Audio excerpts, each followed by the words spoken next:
আসসালামু আলাইকুম। গল্পবাড়ির নতুন একটা ভিডিওতে তোমাদের স্বাগতম। গল্পবাড়ি থেকে আমি লিখন আছি তোমার সাথে। চলো শুরু করি। আজকের গল্পের নাম শেষ ট্রেন।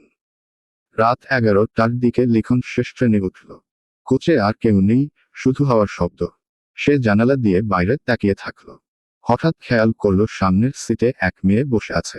লাল শাড়ি, চুল খোলা, মাথা নিচু করে বসে আছে। লিখন অবাক হলো, কারণ ট্রেন ছাড়ার আগে কাউকে উঠতে দেখেনি। সে জিজ্ঞেস করল, আপনি কি নামবেন পরের স্টেশনে? কোনো উত্তর নেই। মেয়েটি ধীরে ধীরে মাথা তুলল। মুখে কোনো চোখ, নাক, মুখ নেই, শুধু সাদা চামড়া। লিখন চিৎকার করে উঠতে গিয়েও শব্দ করতে পারল না। হঠাৎ ট্রেনের লাইট নিভে গেল। সকাল হলে ট্রেন পাওয়া গেল স্টেশনে দাঁড়িয়ে। কিন্তু লিখনের কোনো খোঁজ মিলল না।